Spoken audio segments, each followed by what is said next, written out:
Whilst your account is performing its initial sync, you may wish to proceed with configuring your Inventory Planner account. This can be done using the options available under Account Settings.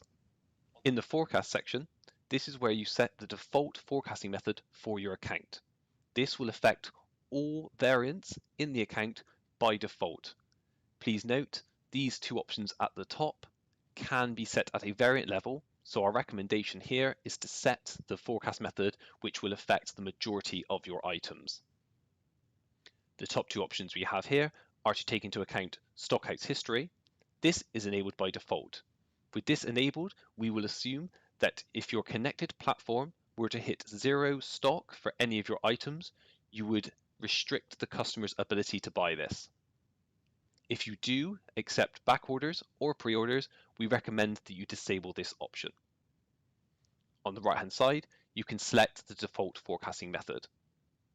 We have 3 different methods that are available for selection. Our default is recent sales and trends, which will use the selected date range, which can be set here, to analyze the sales and come up with your forecast. We also allow you to set a trend count for the number of months which is set here. By default, this is 2, but you can increase this to make it less reactive. Our second method is last sales. Last sales will use the last number of days that is set within this field. Our recommendation here is anything from 7 days, 1 week, up to 60 days, 2 months. Our third option is seasonal. Using the seasonal option, we will look at the most recent 12 months of history and use that to come up with your forecast.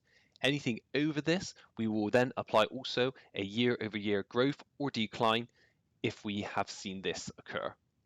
You can also then restrict that year-over-year increase or decline depending on your preference. We do have an article that explains our forecasting methods in detail, which will be linked just below this video.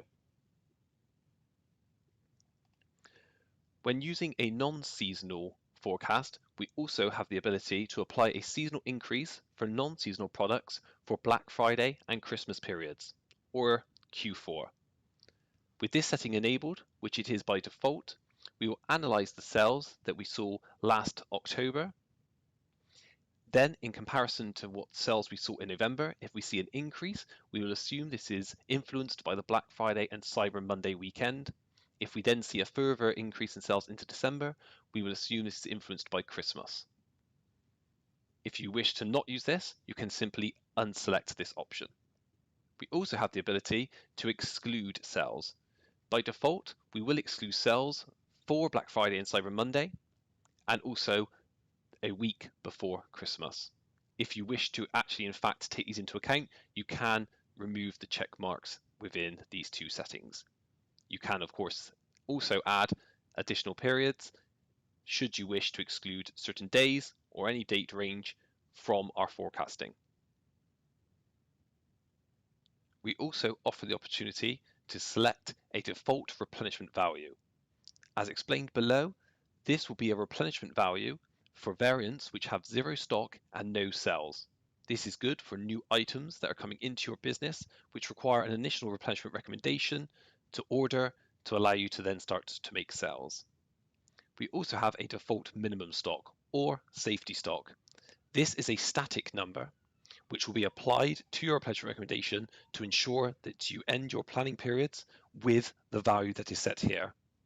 It is our recommendation that in fact you set instead a buffer in your days of stock period, which will allow for a stock buffer over time rather than a static value.